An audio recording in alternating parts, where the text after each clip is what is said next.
What is going on, everybody? Welcome back to another very special edition of the Burnout Brighter podcast. My name's Matt. I'll be your host for this evening's events. This is episode 126. I'm joined, as always, by my lovely co-host, Destiny. Hey. And my wonderful co-host, Darren. Hello, beautiful people. And on this week's podcast, we are joined by Chef Extraordinaire. I'm going to just say he's a creator of the Big Mac. I don't know if that's true or not, but I'm going to run with it. No, not even close. I wanted you to say my last name. Give my last name a shot. Haracz? It's just like Harris. Like, you Harris. wouldn't know any better because I didn't explain it to you, and nobody gets it right, but it's just Harris. I went with, I'm Polish, so the SZ for me is sometimes a different...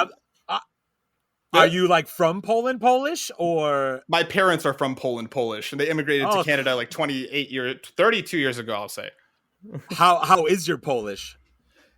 Do you speak Polish? Okay. I understand it better than I speak it. I know things like Babcia i Jaziu daj mi mleko and things like that because I'm Polish and my wife is just like you, where her parents were born in Poland and all that fun stuff. So. Perfect. So if anybody doesn't know, if anybody doesn't know what Chef Mike just said, he said, "Please pass the cheese." But in all honesty, Chef Mike, thank you for joining us. It's wonderful to have you. I tend to derail the conversation, but it is wonderful to be here. Perfect. Thank you for having me. It's wonderful. This entire podcast is just one giant derailing of the conversation, so you're going to fit in perfectly here. Yep. Excellent. On this week's show, we're going to be talking to Chef Mike all about his wonderful career. But Chef Mike, if somebody somehow doesn't know you, give us the spark notes. Tell us what you're all about. So there's a couple ways you may have stumbled upon who I am. Back in the day, I was in a couple metal bands that you've never heard of and was only local to Chicago, but didn't do anything with that. Then I worked for McDonald's, and the Szechaun sauce with Rick and Morty was my fault. So that could have been a thing. Thank you. Then I left McDonald's and was in a Wendy's commercial. So that could totally have been a thing you may. How dare you? And then right now, I know, right? Hey, it was fun. And then as of right now, I started a YouTube channel called Chef Mike Does Stuff, where it's been a week or two since I posted just because of life, everyone's busy and all that, but I just post tasty food content and like to do fun things on the internet with brands at the moment. Well, to be fair, your recent video teaching how to air fry a steak, I attempted it this past weekend. And similarly, I made them a little bit more well done than I wanted to, but they tasted fantastic. So that worked. Excellent. Yeah. I mean, there are better ways one may, could use, but if that's what you got and you're comfortable with it, it is not a bad option. It certainly works.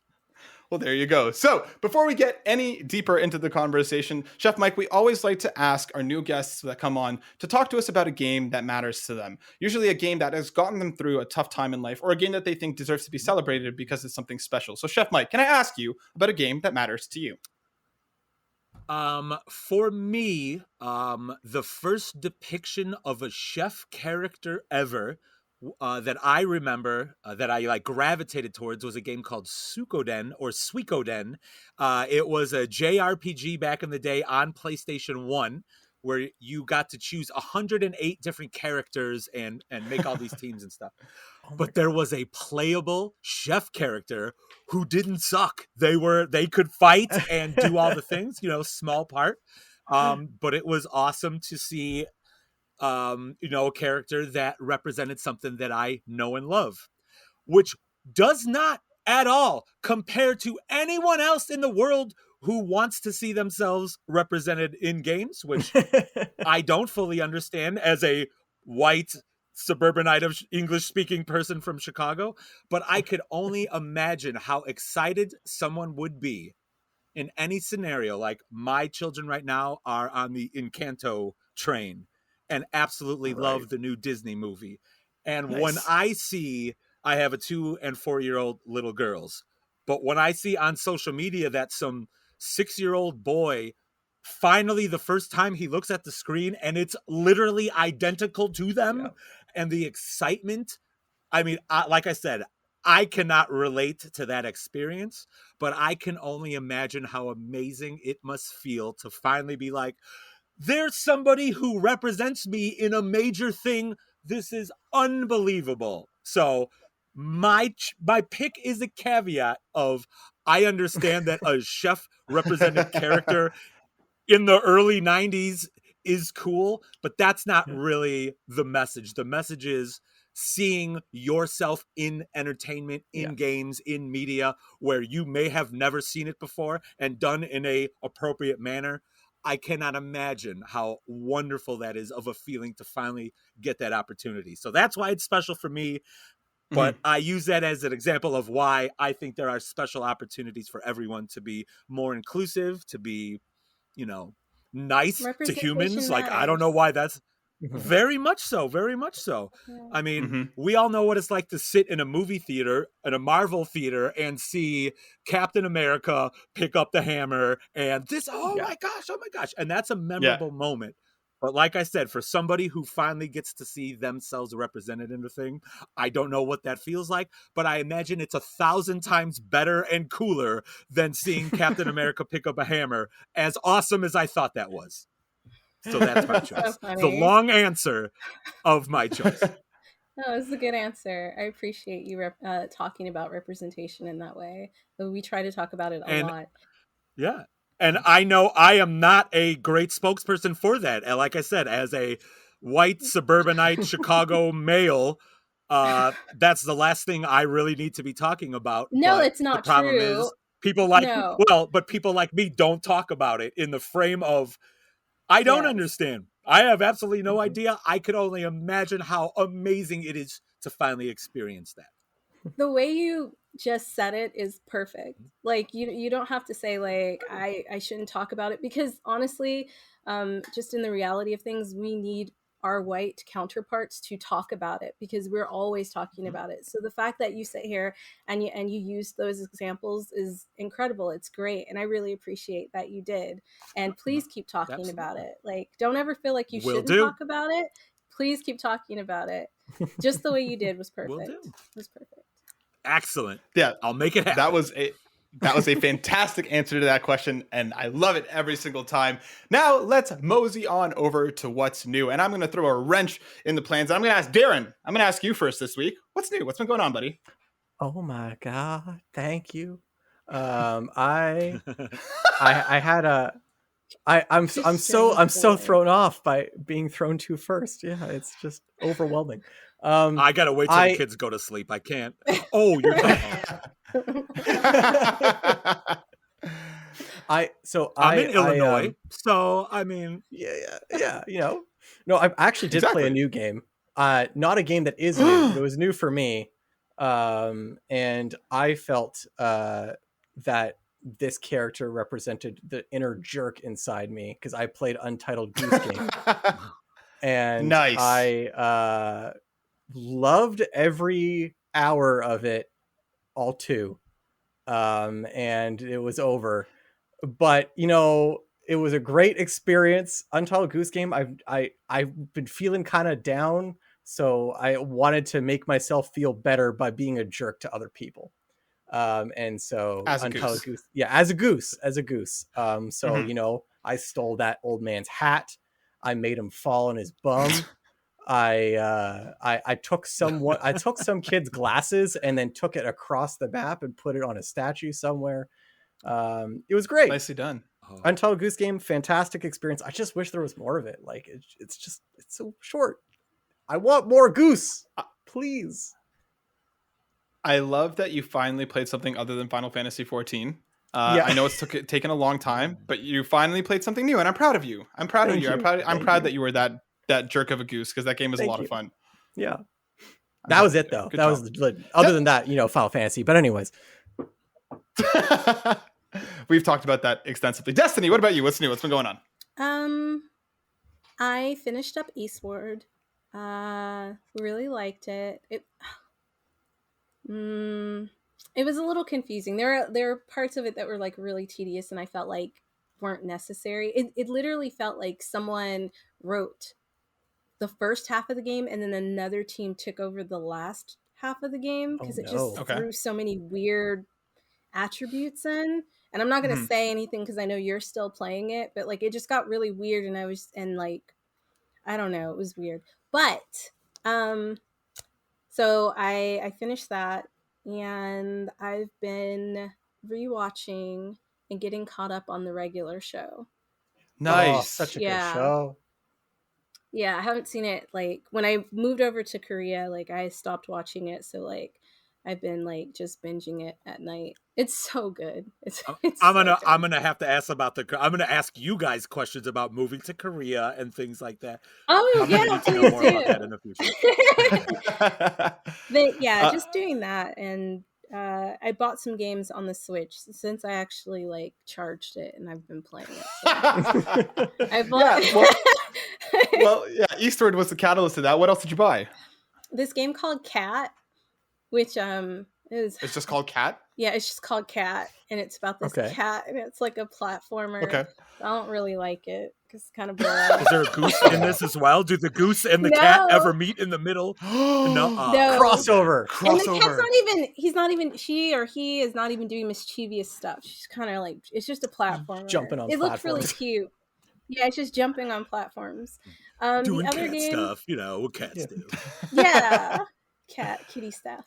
The other game I got, I can't think of the name of it. It's pretty deep. Like, it starts, like, the game itself and the art's really cute, but it starts off with, like, this little girl and her parents, and she's, like, obviously annoying them because she's asking so many questions, and then it ends in a car wreck, and all you hear is the little girl saying, "Wake up, wake up," and then the game Jesus. starts. Yeah, listen, next week I'll show you what the game is, and when you see it, you'll be like, "That's That's a not heavy at start. all What you can't remember expected. it's called, guys. I didn't eat. It's Oh, not boy. what you expect because it looks so cute. So, like, just from the beginning, it's like some memories were stolen, and you're the main character is like, I think it's like it's dealing with depression and anxiety and stuff like that, and like you're Yeah. going through chasing these things, trying to get back this photo album that obviously has her memories in it. It sounds interesting. Yeah, it looks really cute. Like, when I first got it, I was like, "Oh, this is adorable," and then it starts off with that, and I'm like, "Wait a minute, what?" And it just Tears. cuts. It just cuts. It's like, "Wake up," and I was like, "What the f- just what happened?" And then you're in the Oh, game. man.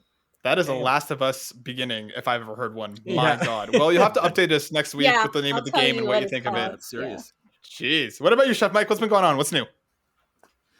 Same old stuff, different day. I am an old man and kind of a nerd, so I've been playing a little PGA 2K21, hitting the golf, Nice. on Nice. the old video games on my PS5. I did Guardians of the Galaxy, so I beat that. Loved I it. just That was replayed. really good. Oh, it's such a good game. I actually, right before, maybe last week, I just finished replaying Infamous Second Son is Nice. what I just finished playing again. So that was fun to dive back into. So yeah, keeping busy. And Dungeons and Dragons Okay, and actual golf and being dad life and all the things. I have to ask, surprisingly, out of all these games, Destiny and Matt are not going to see this coming. I got to ask about PGA Tour. Yes. Have you played any of the Do you other... know what golf is? I've never played it in my Never life. talked about it. But no. Have you played the other PGA Tour games? Or like the Rory McIlroy game? I or have anything like not. that? I But you never have. This you was play the golf first in real life? during pandemic. So Chef Mike likes to choose like a hobby, and I go 110% into the hobby. So it's like, hey, pandemic, I can't be around anybody. What's a thing I could do? I could golf. Nobody's around me whatsoever. So I got like all my friends golf. So I got the bug, and which now I have a sponsor who. A golf club sponsor. So I have free golf clubs and I get paid to play golf a little bit. Not a lot, but I got like, Nice. and I'm horrible. I'm absolutely horrible, but I love it so much and talk about it in a way that they were wanting me to use their golf club. I get that. That's But how I I've am never with played gaming. any of it. Right? You don't have to be good Yeah, to I'm, like I'm it. pretty shit at games, Whoever's but rule I that really was enjoy that. stupid. Yeah. But Forget I do that. like the most video game. Yes, I do like it and love it a lot, Okay. and it's relaxing for me. I asked Is because that what was your question my... going to be? Like, compare it to the other ones? Well, yeah, but it's because my dad is a huge PGA Tour fan. and he's played like all the games, and he hasn't played the new one. I actually didn't realize that it came out, so I wanted to see like how it compared. But I mean, if you're having fun playing it, like that's what matters. Yeah. I don't care. Like, about I the don't other know ones. how the mechanics compare to some of the other ones. I just picked up this one, been into it, and it's totally helped me in my real life golf game. Translate the skills you learn in it to real golf. Totally doesn't help. Okay. It doesn't. Yeah, it does not help at all. It doesn't help. It's like when people got Guitar Hero and thought it would help them. Yeah. Well, and I'm the opposite. I play guitar and I cannot play Guitar Hero because I hear the real song and I'm like, there's more notes that I should be like. There's more notes that. So I can never do Guitar Hero. Yeah. Very much. Very much. Well, that's great. Matt? I'm glad that PGA Tour is giving you that bit of comfort when you need it, because that's awesome. Yeah, golf's a lot of fun. Yeah. Sorry, Darren, what were you about to say? What have you been up to? What? Destiny! Oh! Stole the question, read it from under him. I appreciate that very much. Myself, I was playing a bunch of Eastward as well. I continue to really, really appreciate that game. I'm in chapter 3, so Destiny, if to give you some like frame of reference, I'm in the garbage dump still. So that's where I'm at. I'm fighting a big fish. I love the game. I love Sam. I think she's absolutely adorable. I haven't hit the point yet where I think Destiny, where things started to change. I think that's after chapter 5, and then like it'll hit you, and you'll be like, "What is going on, and why?" Okay, so I'll probably talk about Eastward again in like 3 or 4 weeks, because Pokemon Legends Arceus, whatever, has been completely dominating my. Not. God damn it, Darren. Yeah, it's been completely eating my time. I'm having so much fun with it. I love Cyndaquil. Cyndaquil is one of my favorite Pokemon, and he's a starter on this one, which made me a very happy boy. They've done enough to make this Pokemon feel genuinely different compared to everything that came before. It really does feel like Monster Hunter light. Like, I have wasted so much time just running around the maps being like, I'm gonna go try and find one of my favorite Pokemon because I have no idea where they are, and like I've stayed away from any guides, I've stayed away from anything online, just because I'm loving just exploring. And I've heard that the story gets pretty interesting as well. From what I've seen so far, I'm already seeing some more mature stuff, and especially because like there are side quests that genuinely dive into these ridiculous Pokedex entries, like for Driftloon, which is like this purple balloon like ghost Pokemon. The Pokedex entry is actually really dark, talking about how it'll like lure kids away and like steal them into the night because it looks like a fun purple balloon. And I just completed a side quest where somebody was worried because one of the kids kept leaving the village, and you find them with a Driftloon trying to like bring them out into sea. So like they're doing some really weird stuff with some of the side quests. It wants to kill the children? Yeah, it like absorbs their souls or something. Like some of these Pokedex entries are ridiculously messed up. So like it's, again, that's one of the weirdest side quests. A bunch of them are just fetch quests, but I'm having so much fun in this world and finding my favorite Pokemon and like running around. And like I saw this today that really broke my brain, because Pokemon up until this point has always been run into the tall grass to find the Pokemon, and now it's hide in the tall grass because that Snorlax is about to incinerate you. Yeah, I saw that. Did you he see was that video? Not playing. Yeah, he was upset. Did I you was see like, it? You might not want to try to catch that. Like, just let it go, bro. It like hyper beams a little Turtwig into just oblivion, and then somebody commented on the next thing with just a pile of ash that says, "I love the way that Turtwig looks in this game," and it's just I was rolling. I'm having so much fun with it. If anybody's on the fence about Pokemon, if it's your first way into the series, or if you're like a longtime fan, like this is the most fun I've had with Pokemon in a really long time, and I'm really happy about it. And that seems to be the general consensus. I don't know. I'm curious about how this feeling of wonder is going to continue on in the game, because like I'm in the second major area. I think I'm about to finish it, and I'm still having that like sense of like, oh my god, what's around the corner? What's happening? What's over there? And I wonder if that's going to continue out throughout the rest of the game. But yeah, I'm loving it. It's so much fun. They've done a bunch, and like Game Freak, if somebody is ever listening, keep doing what you're doing. This was a great step. Make it better next time around. Fix those graphics, because the game is still ugly, very ugly. But I never think about it because I'm just enjoying myself so much.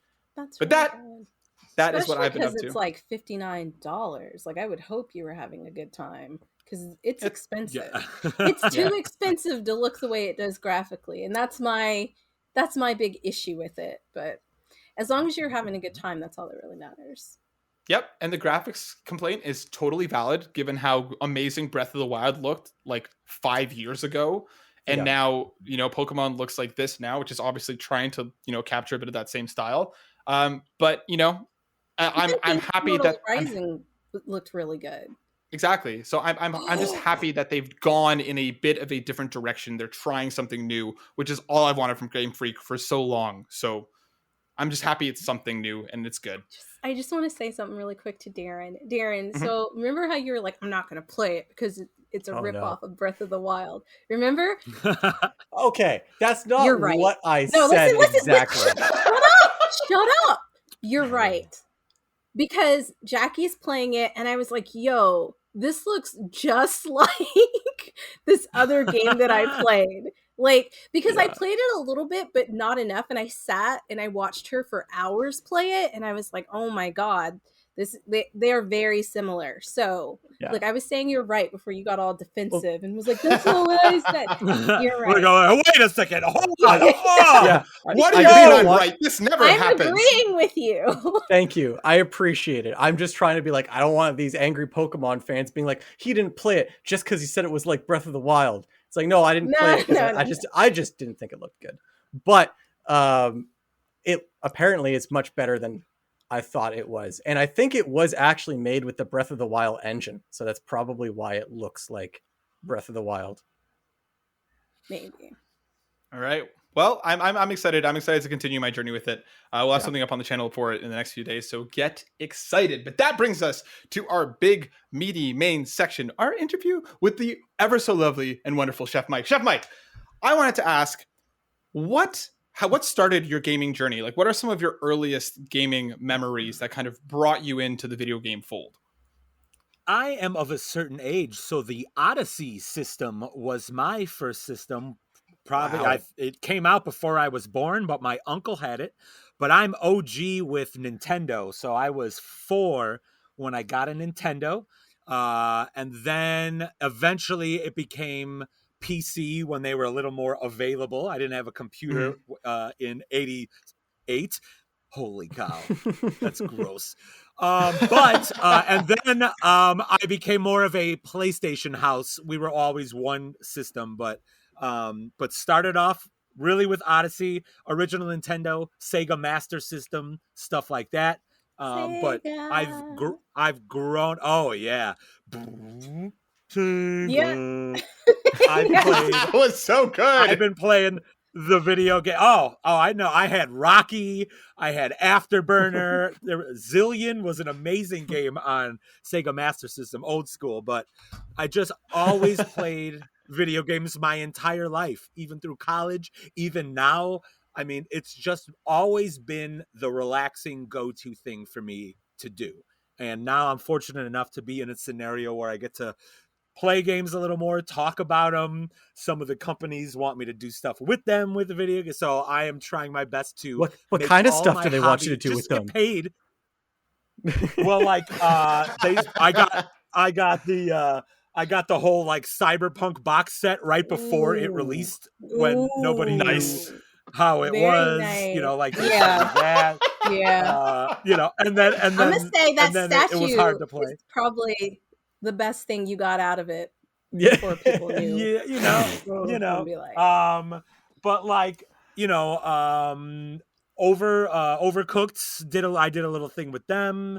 There was Epic Chef. I got to make some content that recently came out, game called Epic Chef. I made some food content that went along with their launch. Little stuff like that, and I'm hoping to like do more of that. You want a chef consultant or a chef character or whatever? I just want to do the tasty food things. We should do like a crossover, like a cooking show. That would be hilarious. That would be way. So I'll just cool. Make a game themed entree. Ooh, easy. That's peasy. what Nerdy Nummies used to do. Yeah, I don't think she really does it anymore, but that would be really cool. I have my Final Fantasy 14 cooking textbook, my cookbook that I have not used yet because my cooking abilities are terrible and I'm very intimidated. That's why you have the cookbook. It's there to teach you and guide you how to make your abilities better. You just got to read the directions and You just need to be able to flambe the thing and julienne a thing, and just do that. Tartara thing. Yeah, YouTube Darren. is great. YouTube Yeah, is great. easy. It'll teach you a lot. Yeah. Did you just say tartara thing? I did say that. I said like I like that. Yeah, just tartara thing. Tartar. Not chicken I'm though. gonna start Don't using do that. that to the chicken. Don't do that Oh, chicken. no. Don't tartar chicken. No. So when did you realize you wanted to become a chef and kind of start working in this space? Like, how did that journey begin? At the same time of being the nerd, it was also like I grew up knowing I was one of those that wanted to be a chef. So I'm 4 years old and I am helping mom and Babsha and Jaju, peel Yes. potatoes and, pick green beans and stuff like that. So it was always the kind of the career path I wanted. Early on, I was like, I want to go to culinary school. I'm going to open up my own restaurant and I'm going to be the chef. When you get into culinary school and you learn more about the business, you're like, I don't want to open my own restaurant. That is a horrible idea. So my path went a much different way, but I always just enjoyed cooking and knew that was kind of the career path I wanted. That's really cool. It's cool that you knew what you wanted to be like from that young age. I feel like I'm still trying to figure it out. Yeah, and it's an interesting path too. Like once you learn more about chef life and all of that, there are so many food related jobs adjacent to being an executive chef in a restaurant. Food publicist, food reviewer, magazine, food stylist, ingredient purchaser for a large mega corporation, supply chain. So if you know about food, and there are countless regular boring jobs that even if you only studied food or know about it, you could certainly do that in a professional manner. Like maybe you just want to sell like Libby. You sell plates and forks and knives and cool stuff. Well, if you're a chef, that makes it a lot easier to make a cool thing and present it to somebody. So there's like so many food jobs that you could do with a traditional culinary degree that I certainly liked. Oh, that's so cool. That's such an interesting path. Yeah, because similar to Destiny, it's always been like, I like video games. I want to talk about video games. We'll see what happens. But it's awesome that you took the thing and you're like, I'm going to make this happen, and you followed your dreams, and that is fantastic, Chef Mike. So kudos to you. That's amazing. Thank you. So then, if you could, I wanted to ask because I'm very curious, if you could design a cookbook for any video game out there, like or any franchise out there, if they came to you, you're like, we want you to make the next Final Fantasy 14 cookbook, what would you want to do? God of War. Yes. I want to do God of War because then I also would like to do the like the Greek Norse fusion cooking of where Kratos is now, because it is slightly different. It is certainly a different type of cuisine, and there could be some cool like a whole Norse area, a whole Greek Roman, there's so many cool leg of harpy regular recipes in each of those regions, right? That would be amazing. Delicious. Right? That's perfect. So yeah, so God of War, and God of War is one of the franchises once again I've played since day one, including the original. That my games, those are my games for sure. I'm totally down with this, but I do think that we're going to need you to cosplay as Kratos on the cover, because I think you could pull it off, and I think it would look badass. I got to do some crunches. My gray beard is coming in. The gray beard. What do I have? I've got OG Kratos. Does not look like me. So I have kids, so like where I normally do this with good lighting and things like that, I had to hide in the basement. So I'm sorry that you guys look all aesthetically pleasing. No, that's fine. And I look like this big glowing. I got a stupid light. I can't block it, and if it's off, it looks stupid. It's the worst. No, you look fine. We only just figured out our lighting not too long ago. Like it's taking us a while, so don't feel bad. Yeah, it's definitely a work in progress. But you look fantastic. You look awesome. What are you talking about?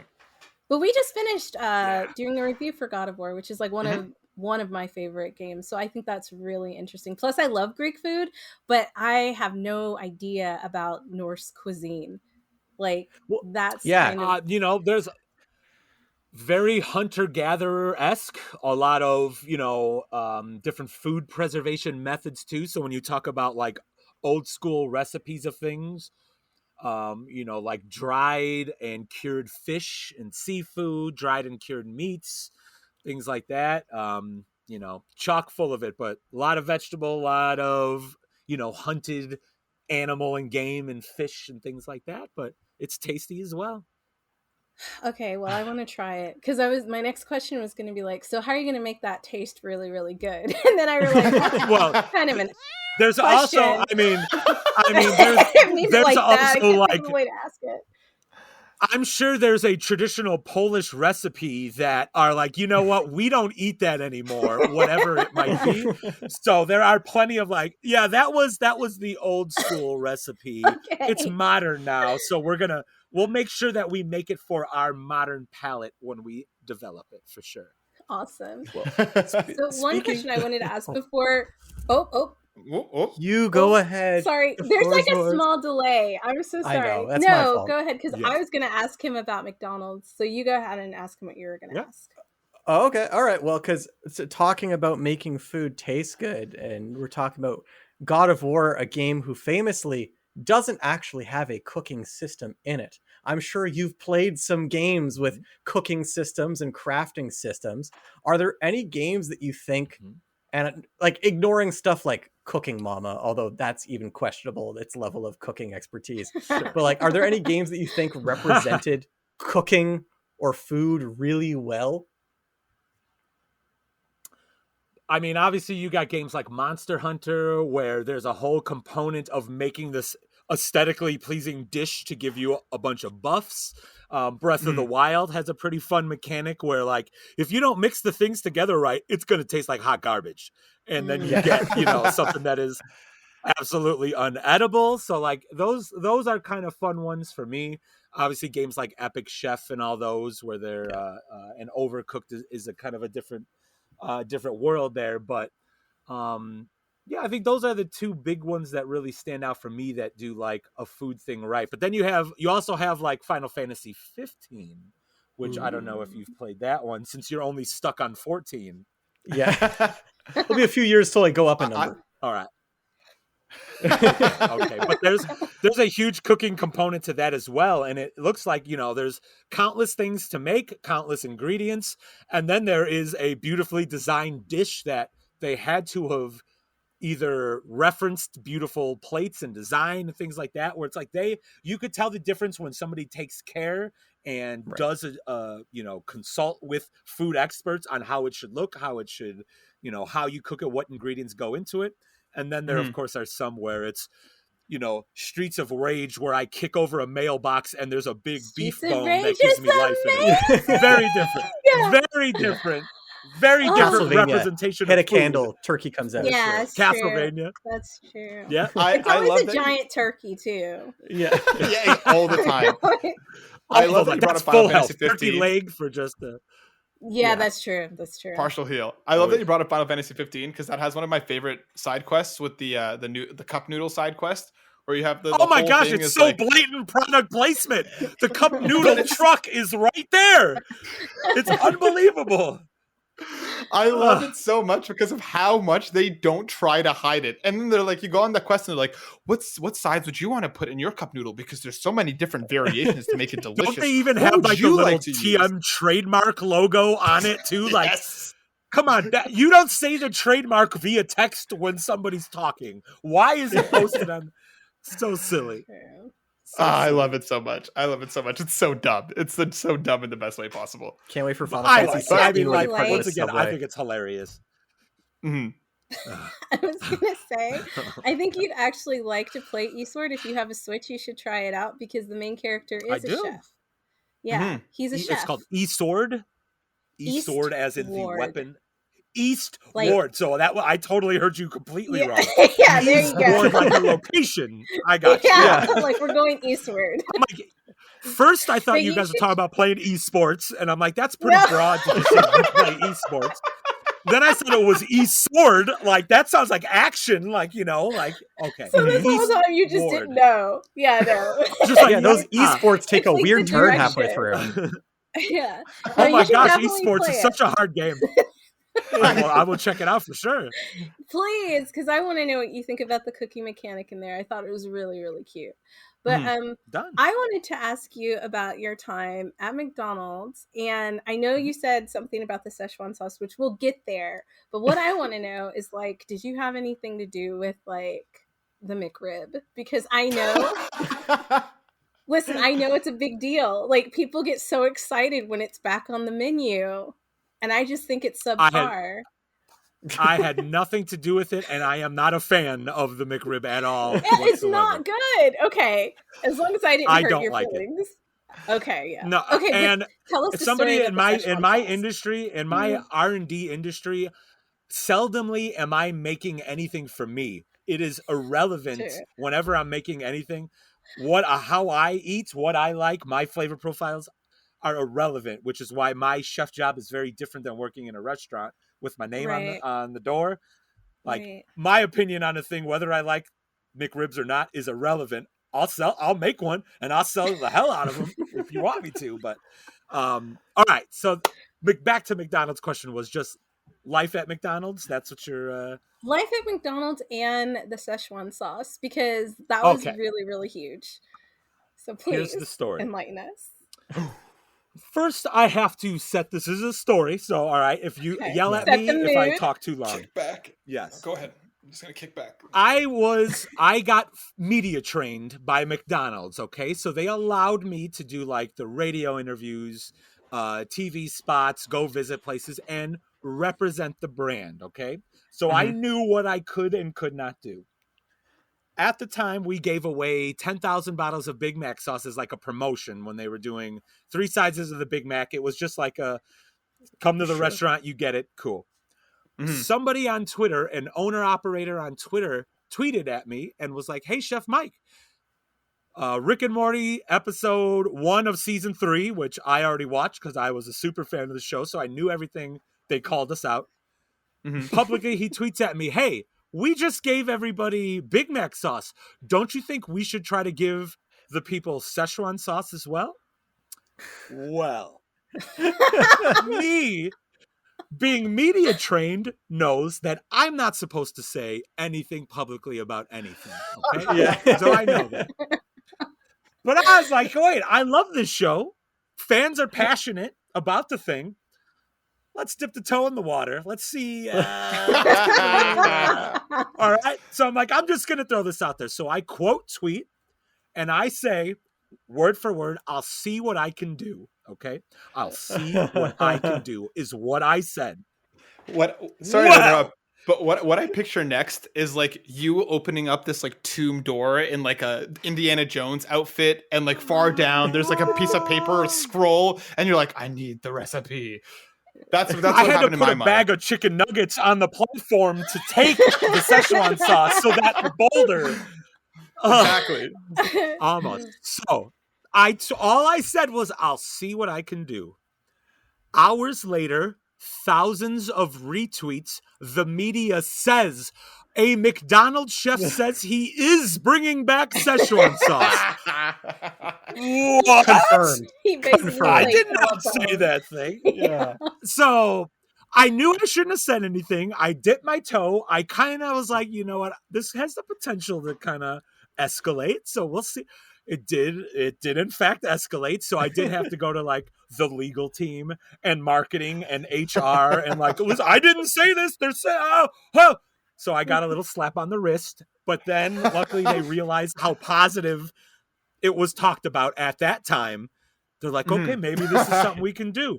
So a bunch of young people, including myself and all the agencies that work for McDonald's are like, it's a gold mine. You should totally do this. And all the old people at McDonald's are like, what is Rick and Morty? I have no idea what this is. So as you can see, that was the apex. Like, we're going to do something awesome. Okay, McDonald's executives, let's do something awesome. And then it just started to, okay, you're not going to really do the thing. Now you're not going to use their artwork. Now you're not going to pay Rick and Morty to be a part of it. Now, and then by the end, it was like, you're only going to launch with 5,000 sauce cups when millions of people want them. Yeah. Oh my God. Like, I don't agree with people being that upset, but that was ridiculous. Like, some of them were violent. I received hundreds of direct messages and comments of what you would expect of the most horrible things anyone could. Somebody told me to go drink bleach, you big fat F. How dare you? I waited in line. Like, all of the horrible things you could think of. Now, me being trained, and ultimately the relationship I have with the internet is, dude, I totally want to make your day and make you happy, but I really don't care what you think. If you're going to talk crap to me like that, I do not. None of that affects me because I don't know you. You want attention. I don't care. Say all the hateful things to me because I can handle it, where I know some people have a very different relationship with their social media and stuff. So I got just the most horrible stuff. But throughout that time, I did my best to try to be the positive influence and do cool stuff. So we did eventually make like 4 big gallon jugs. I connected with Justin Roiland on Twitter, so we back and forth a little bit. Nice. Like, oh, dude, this is awesome. Yeah, totally. Can I send you a big jug? They're like, heck yeah, you can. So we sent them a jug. Everything was going well. And then, of course, the launch day, where even before that, I constantly apologized to the Rick and Morty team. I was like, I tried to convince them, like, why isn't Justin Roiland and Dan Harmon making the artwork for the Sauce Cup? Right. You guys knock them off. Now, to be fair, that's their shtick, to knock other things off, which is understandable. But like, their community wanted us to do a thing. We're about ready to do a thing. And if you want it to be successful, me and your agency that you're hiring to handle this has said, this is going to be huge. Go all in. I was going to go to Comic-Con.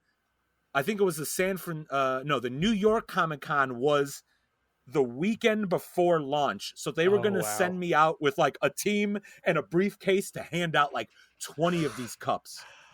And then the executives are like, you know what? We don't think this is going to be a big deal. So we're going to cancel all that. We'll just launch it and do all this stuff. Oh, and that then was D-Day. stupid on their part. Yeah. They did not capitalize on that audience, on that fandom. They did not attain, like, that could have been a very long-term, like, how brands are trying to do now with gamers and esports and D&D and all the really things that they've realized. Because McDonald's was one of the first ones to start off with having like those kind of relationships with like Disney and stuff. And so that's really strange. I'm just going to go on a limb and say the sauce is okay. It's not. I'm not a fan. I did not like it at all. It's all right. And it was our job.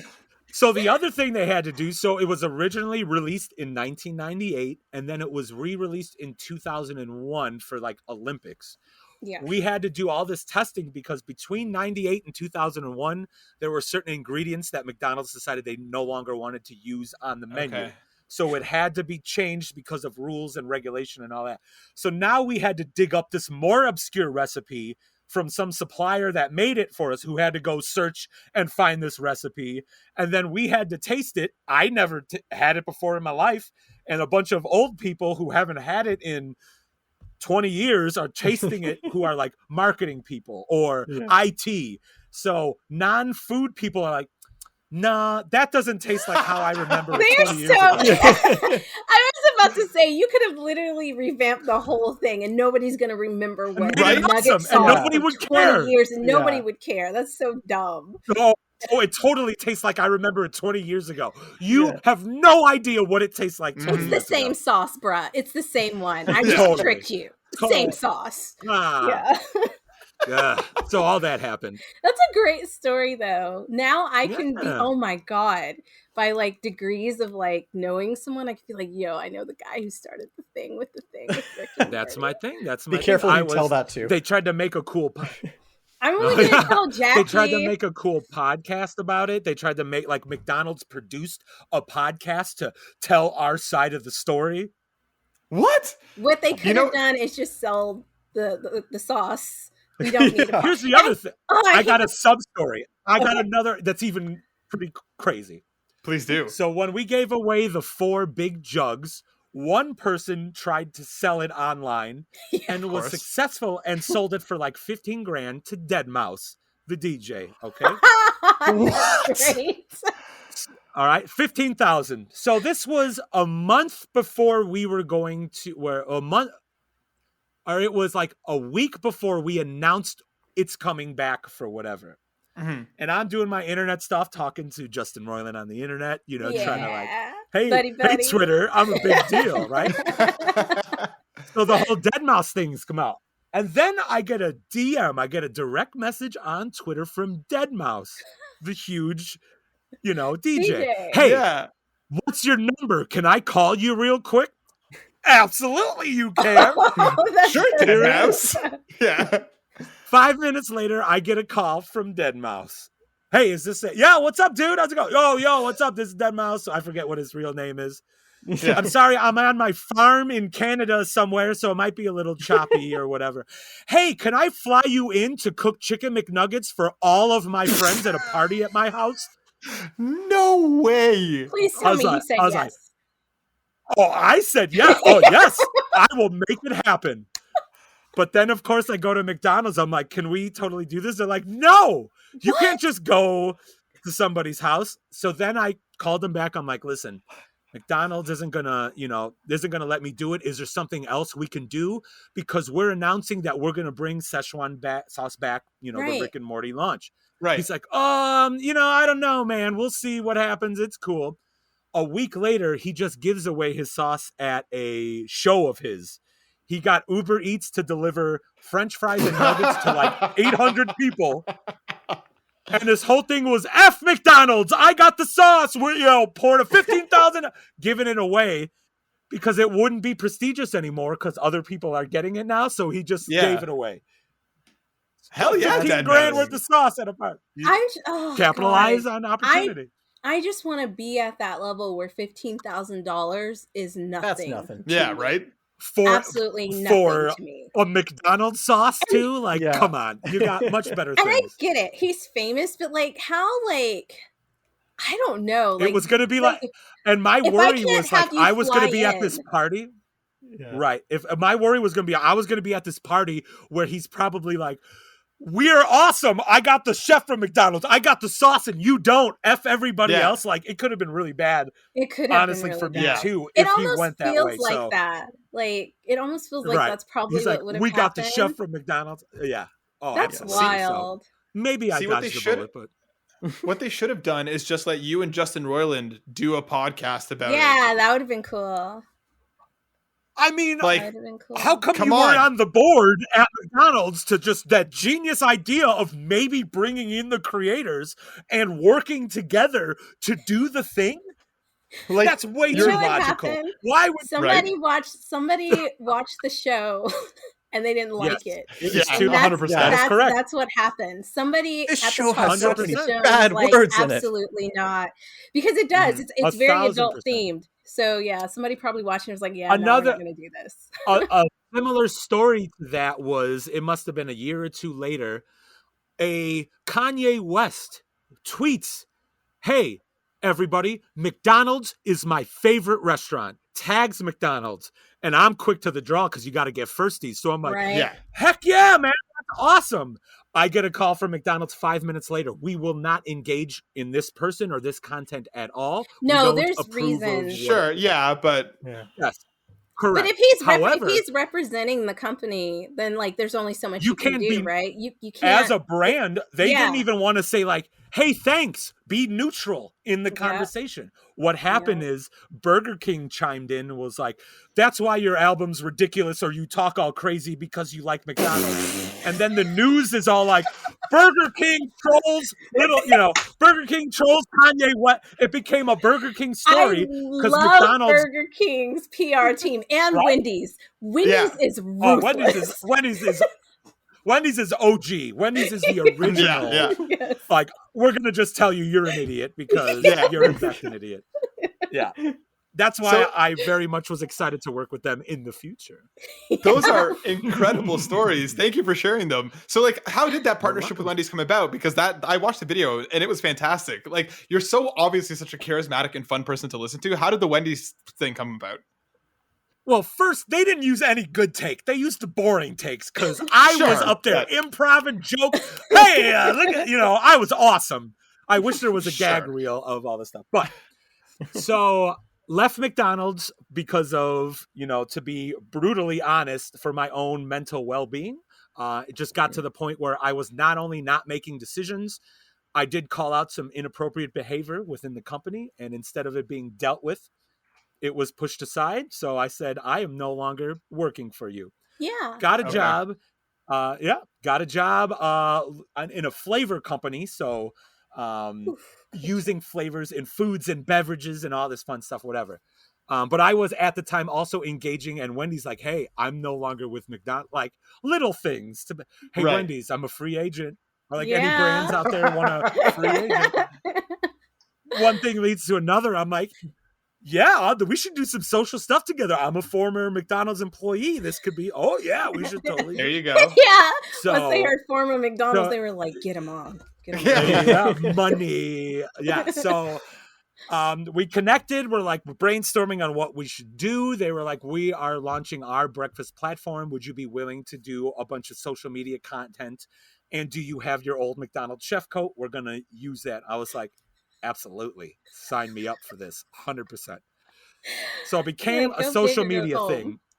At the time, I also told my boss at the new job 100% everything that was going on. I'm going to be in a Wendy's ad. It's going to be social media. I'm cool. Awesome, guy. Awesome. It launches and blows up. The internet loves it. They're like, I can't believe the McDonald's chef is doing the thing. So it was like the day before it turns out a little better, but the day before a big event, I get pulled into my job's HR office with the president, HR person, and not my boss. My boss is apparently on the phone, did not come to the meeting. So since you've only worked here for a limited time, we are actually going to separate. It seems like you didn't inform us of your social media activities and all this. And I'm like, no, I told my boss everything, the emails and all this, and they did not want to hear anything. And I got separated from the company. Okay. Beginning of March 2020. Okay. No. First week of March 2020, that happens. So I did not know anything was coming up shortly. The next day, Wendy's is like, hey, this is going so well, we're going to turn it into a national commercial, which will cause SAG-AFTRA rates for, yes, give me the money. Because now they pay, I don't have to film anything. They pay me again SAG-AFTRA rates because it's a national commercial. And depending on how many times it's viewed and aired. So now I was like, I just got let go from my company, but I just got this big bunch of money that can hold me over until I find a new job. So that works out. That's awesome. Okay. That money did not last as long. I am still full-time jobless at this time. However, because of that, and one other thing before, and then I'll stop talking because it's a long story. Beginning of March 2020, because of this Wendy's stuff, I was ready to fly out and be in content with 100 Thieves.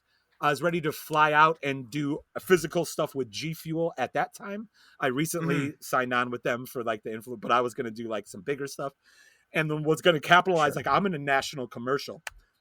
I don't got a job, but let's do this. Here we go. Right? Yeah. And then 2 weeks later, the world shuts down. I have no opportunity. Everything I had planned canceled.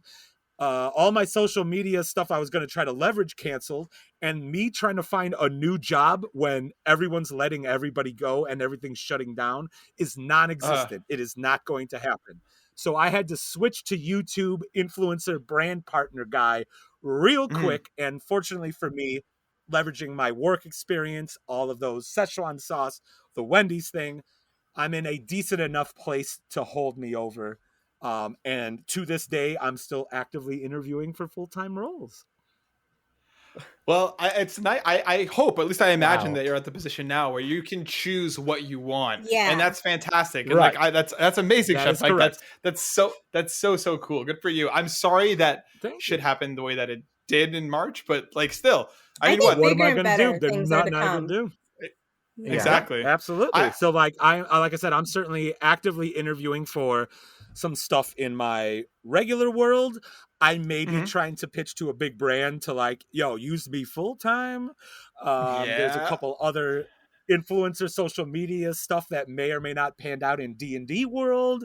Like, I have to probably make some decisions in the next month or two of what I'm going to do. So hopefully, I'm sure it'll be cool, whatever it is, but lots of different paths. Lots of different paths. God, that's nice. Especially because you're like, I need to figure out which one I want to do out of all these amazing opportunities. Right. Like that. Because there's certain brands, like if I get a full-time brand as a corporate chef for a restaurant chain, I can no longer work with Wendy's or any other competitive restaurant chain. Right. They may not want me to work with some other food and beverage brands or whatever. Maybe I find a role as a ingredient supplier and they want me to work with other brands. Well, if I had a full-time job and could do the fun, cool social stuff, that'd be dope. Ridiculous. That'd be ridiculous. I, for one, can't wait to have you back on in the future when you're the new Wendy. I'm excited for the wig and everything. And also, that'd be amazing. I also really genuinely want your children's book to come out. And I hope that happens in the future because hearing you talk about it, it sounds wonderful.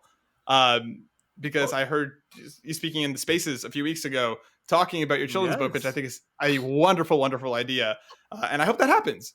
Can you tell us a little bit more about you want me to give the rundown? Yeah. Oh, absolutely. Yeah. Absolutely. Yes. So right now it is in a 3-ring binder with like regular printed paper, no art, no nothing. But right after my daughter was born, you turn into dad mode. And I'm like, I want to write a children's book. What should I write about? My daughter is a little over 4 years old. So things were going on in the world at that time, specifically in the United States, that I may not have been a fan of. So I'm like, what can I, once again, a very white male from the United States who, is as average and well represented as anyone. What can I write in a children's book? So I was like, okay, I'm going to have daughters. That was also at a time where, people were being horrible about women in general, LGBTQA plus, all that was very negative time. So I was like, okay, I started writing and the title was called You Two.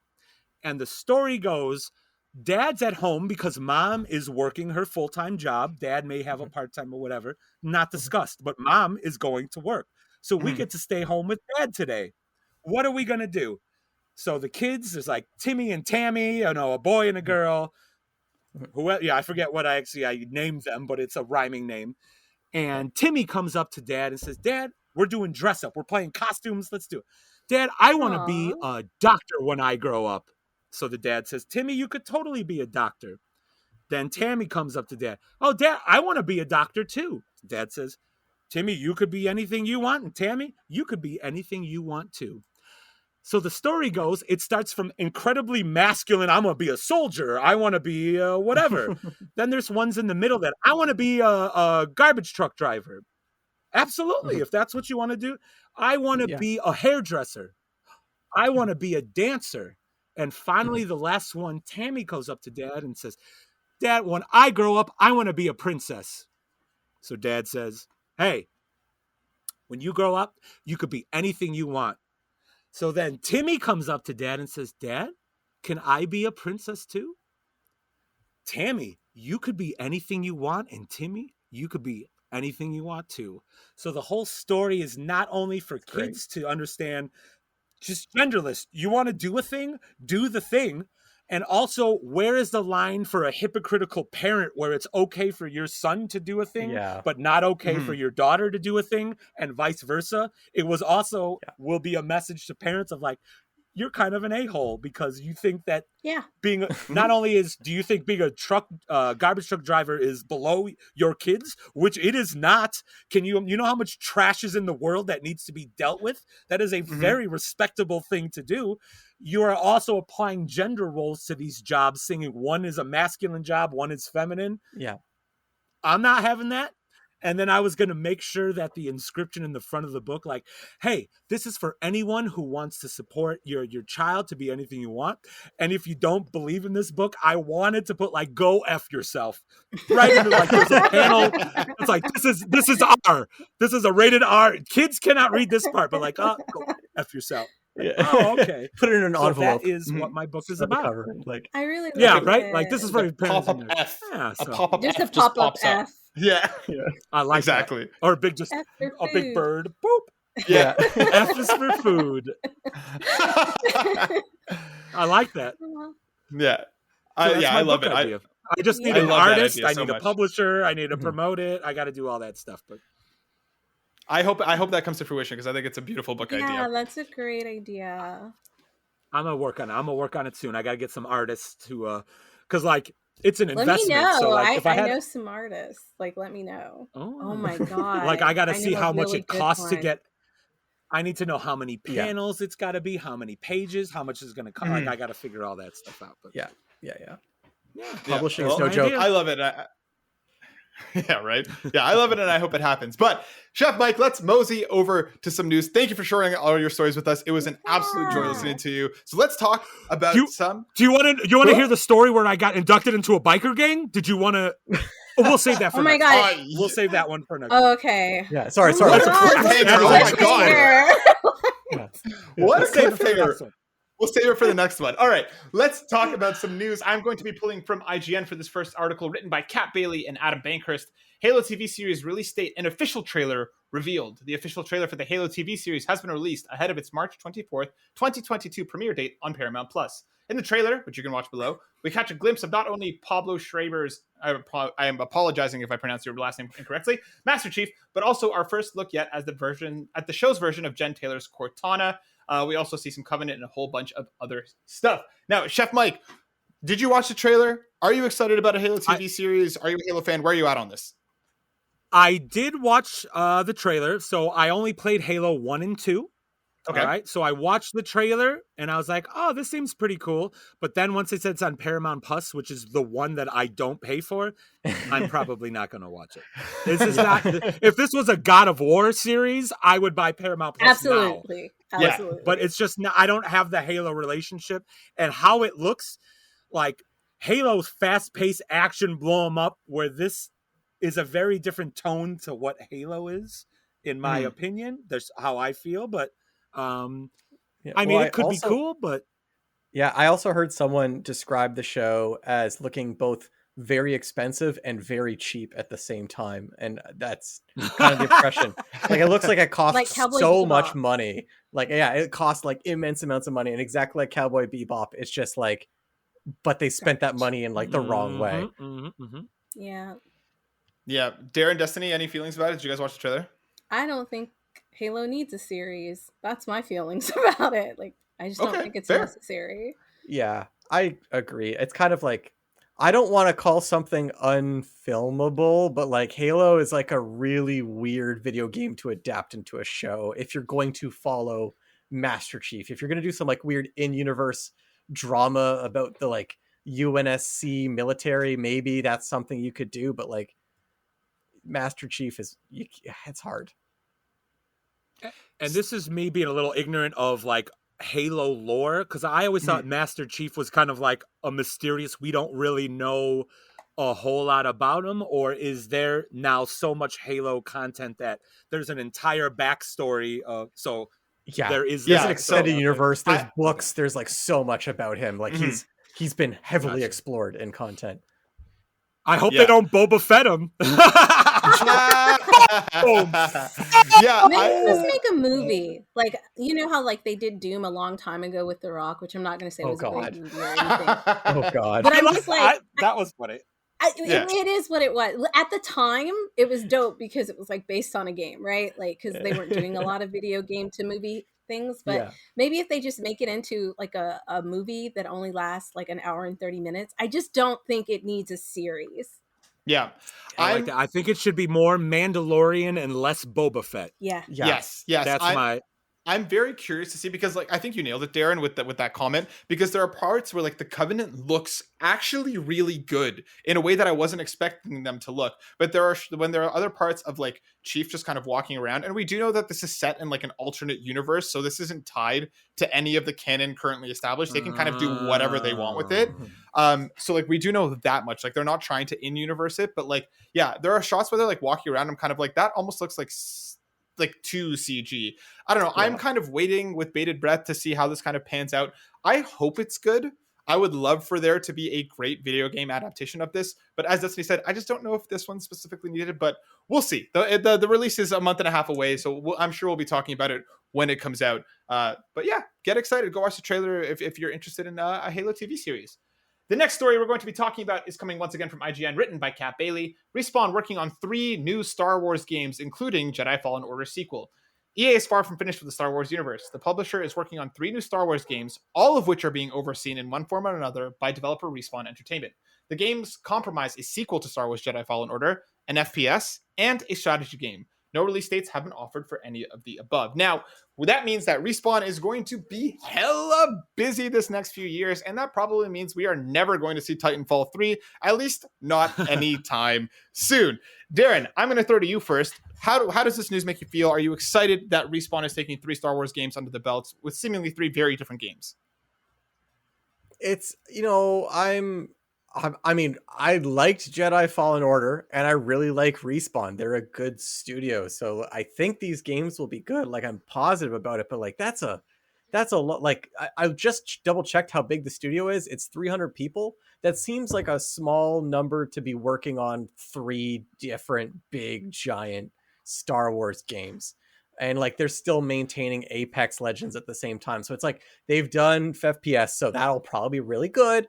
Jedi Fallen Order was really good. Strategy game, new genre. I'm excited, but it's like maybe an overload.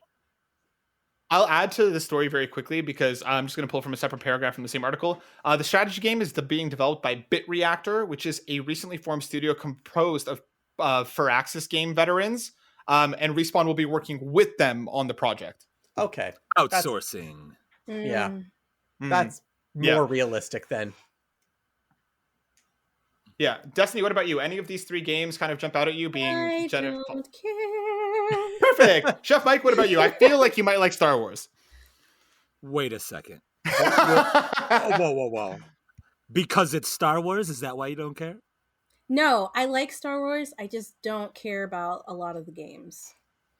Okay. That is a beautiful answer. I have the Knights of the Old Republic original PC game in a box in my closet over there. Nice. My brother and I are he named his my nephew's name is Luke, specifically for Luke Skywalker. Okay. Cute. Nice. My brother has multiple Star Wars tattoos. My first daughter's room is decked out in Star Wars things, even though we named her after the Golden Girls. Very different fandom there. But wait, which Golden Girl? My daughter's name is Sophia Rose Harris, named after 2 of the Golden Girls. Yes! That's Rose- adorable. 100%. Yeah, they're my favorite Literally. ones.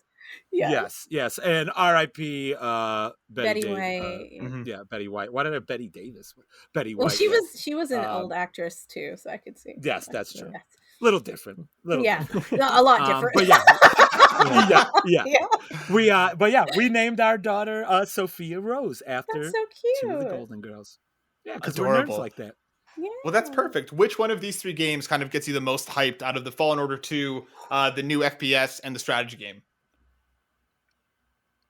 I'm gonna play them all, to be honest. Yeah. And I don't necessarily have a favorite genre. Like, I mix stuff up. So like I said, I play a golf game while, Call of Duty, the original Modern Warfare, was my 800 to 1,000 hours of gameplay. So first person shooters. Nice. I love Borderland. I love, when Cyberpunk was working, I kind of liked it. Yeah. So I play all the different kinds. I love turn-based strategy. I play Dungeons and Dragons and old school RPGs. So there's a little bit of something I love in all 3 of those. So I'm very excited for all of them. Nice. For sure. Yeah, They're hitting all your sweet spots. Right? Totally, for sure. Now, if there was a Star Wars cooking simulator, Okay. There you go. I want to see that game. Please, Respawn, give Chef Mike a call and then work on that together because that'd be cool as hell. get a little like, Yes. Oh my God. Can you imagine being a chef? Being a chef there? that'd be Oh my amazing. God. That'd be fantastic. Like, what does this race of creature like to eat? I don't remember what it was. Yes. Bugs? I don't know.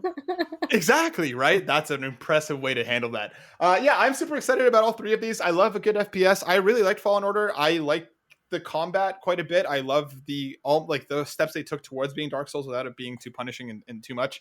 Yeah, an FPS and a strategy game. All three of these are completely up my alley. So I'm stoked to see what these eventually are. And Lord knows when any of them are going to come out.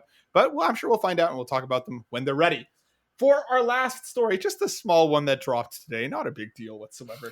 Once again from IGN, written by Matt Kim, Sony buys Bungie for $3.6 billion. Sony Interactive Entertainment has announced it will acquire Destiny developer Bungie for $3.6 billion. GamesIndustry.biz reports that following the deal, Bungie will run as an independent subsidiary of SIE and will remain a multi-platform studio with the option to self-publish and reach players where they choose to play. So this is obviously a massive deal, and it does sound like, at least for the foreseeable future, Destiny will remain multi-platform. So Destiny, I'm going to go to you first. How much of that $3.6 billion are you going to share with us? Because I love you very much. I'm paying everybody's student loans off. We're all gonna but I'm excited about it only because I feel like I kind of hinted at it before. Like, I thought they might buy something, and I don't know. Like I said, I don't know if it's in retaliation to what Microsoft did, but I did say, like, if they bought somebody, it's because of insider information. So I definitely think there was stuff going on. Like, maybe they heard like Microsoft was planning this big buyout, and then like, because everybody's just dropping these tweets. Like, there's no like what's the word that I'm looking for? Conference or presentation. No rumors. There's no rumors. Yeah. It's just like showing. Done. Yeah. And it's just like, wow, like they're just making moves. So yeah, apparently this deal was in the development for like 5 or 6 months, but I do wonder if Microsoft's side coming out of this maybe pushed things along faster, or they got more serious about it, because yeah, like this isn't a huge get. So Chef Mike, my question for you is, do you think that Destiny stays multi-platform forever? Like, we do know Call of Duty is going to stay multi-platform for the next few years at the very least. Do you think this is a bargaining chip for Sony to be like, hey, you give us Call of Duty, we'll give you Destiny? Or do you think that a few years from now, we're going to start seeing Call of Duty on Xbox only, Destiny on PlayStation only? Where are your thoughts on this one? From a business perspective, I would think all of these studios want to reach as many gamers as possible. The volume of people to, play these games, which is why Sony is trying to port games on PC. We've seen God of War on PC now, which is fantastic. You've got Xbox, who already has that relationship with, PC folks, because that's their bread and butter. So you already see games like that. I don't know. I'm looking forward to seeing if Nintendo is ever going to try to port into a thing, or if because I do know a lot of their games are based on their own technology. It's not something, you don't see a lot of cross-platforming with some of their like core just Nintendo games, because you can't really play those kinds of games on a PC when there's a lot of whatever going on.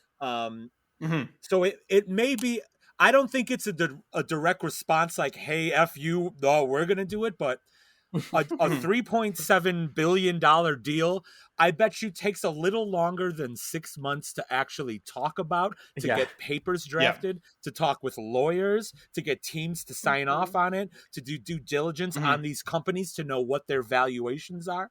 So like, if this is a retaliation, PlayStation, Sony probably heard 2 years ago that Xbox might buy, what they did. So this may just finally be launching and it's coming out now. But to say that this is like a direct response can't be, because of how long billions of dollars and companies, merging, how long of a process that is. Yeah. Well said. Well said. Because it's like now we're heading these acquisition wars that both Jim Ryan and Phil Spencer have said it's not done. There's more coming this year. So Darren, the last question I'll ask regarding the story. Do you think that this is a bargaining chip that they'll use for whenever Spartacus, this next PlayStation Plus, becomes announced? Is that going to be the selling point? Yes, you can play Destiny for free on PlayStation if you're subscribed to the service, but it's going to cost you however much on Xbox. Do you think that's a possibility? If that's is that in the cards? Yeah, that's an interesting question.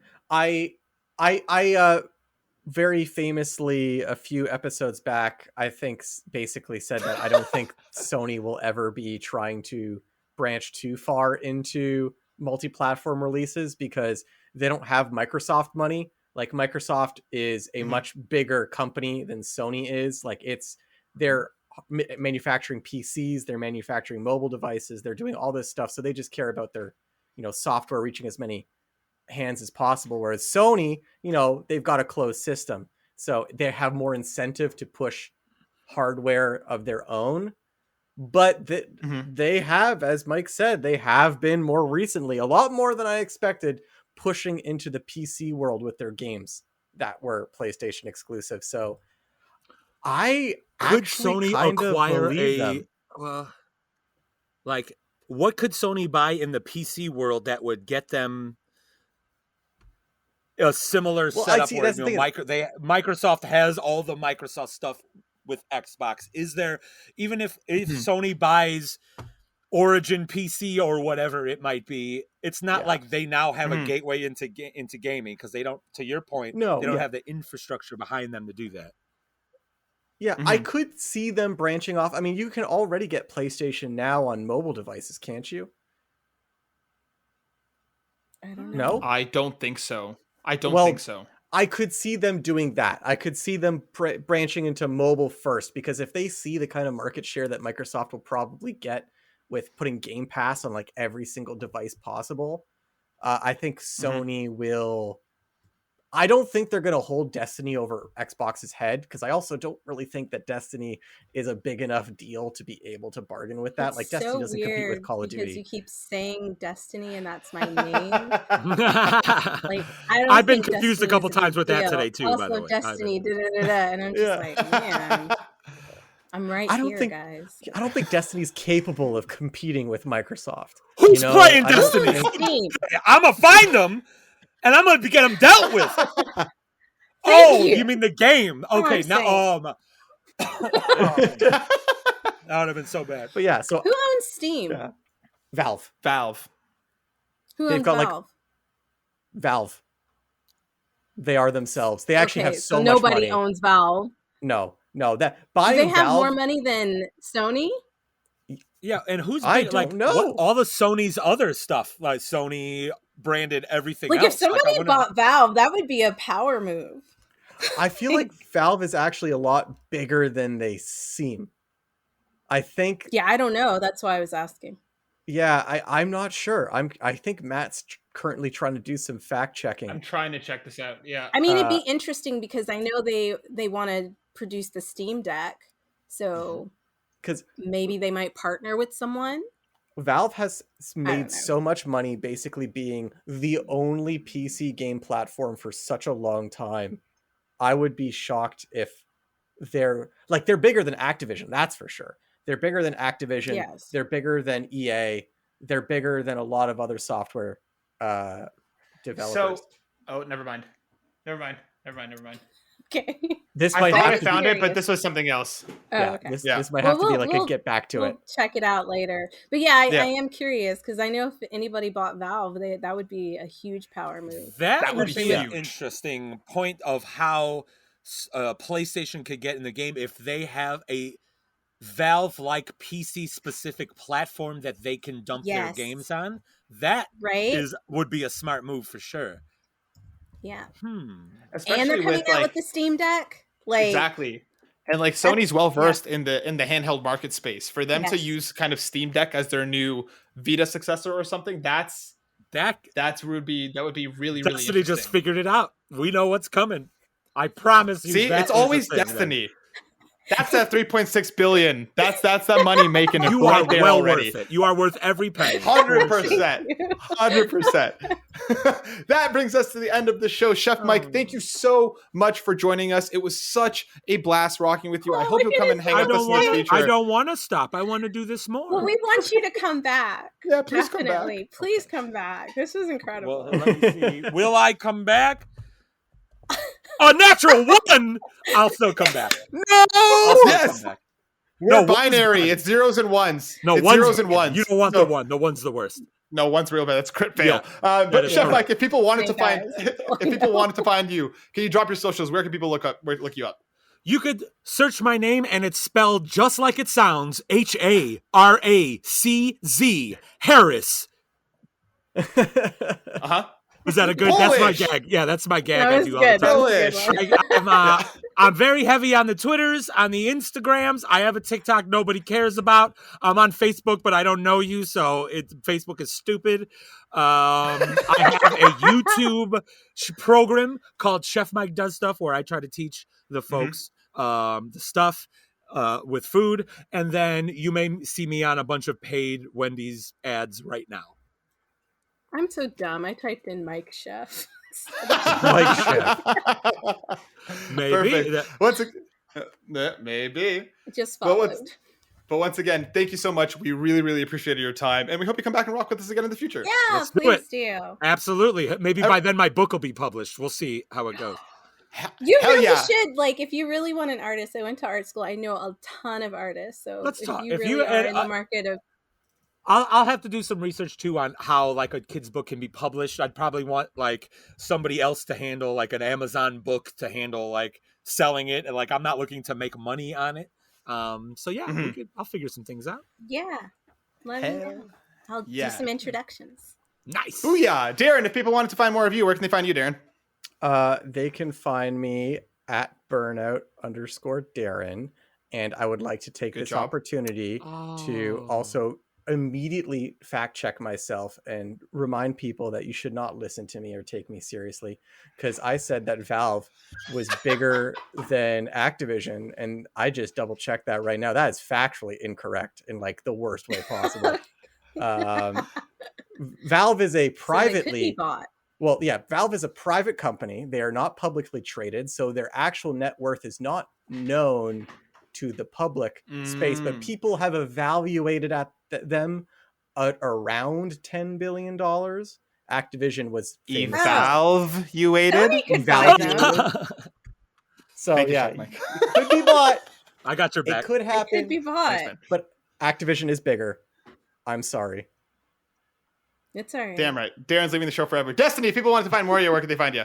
Here on the YouTube channel. And if you want to find me other places, we list it down below. So you Go can check- just click on it. Find her on Twitter at DNBC32. Also check out her amazing webcomic, Put an End Flaw, and I'm never going to stop repping it. And she also writes for Level 1 Gaming sometimes. I'm going to plug for you, Destiny. Anyways, just for myself, you can find me at Burnout_Matt on Twitter or over at Yumi Capri, rocking with the PlayStation Drive with Ryan every week. But everyone, that's the end of the show. Thank you so much for watching, and we will see you on the next one. Peace out. Bye. Deuces. Later.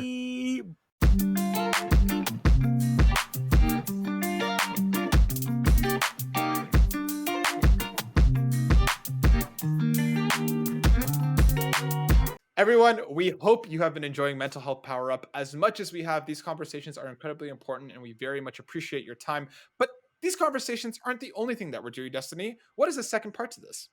Guys, the second part is pretty baller. So we are going to be asking you guys to donate money and share the information about the podcast, but specifically about Guardians Mental Health.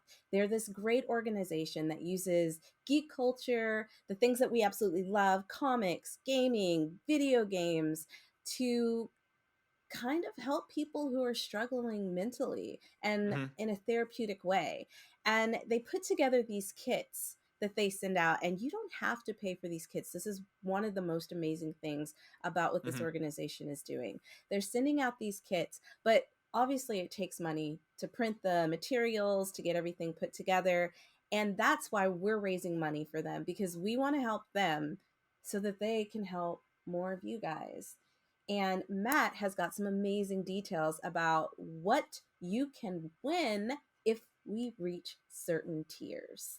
That's right. You just need to donate to be entered. There is no amount that is too small or too large. Whatever you're able to do, $10 is what it costs to make these kits. So if you can do that, fantastic. If you could do absolutely anything, we would appreciate it.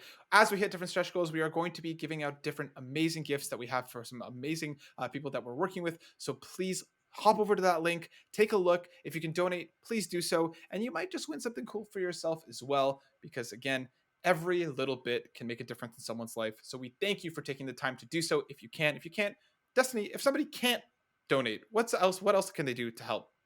They can just share the information. Share it to your social media platforms, Twitter, Instagram, Facebook, wherever you have like a place that you like to interact with people online, share that information.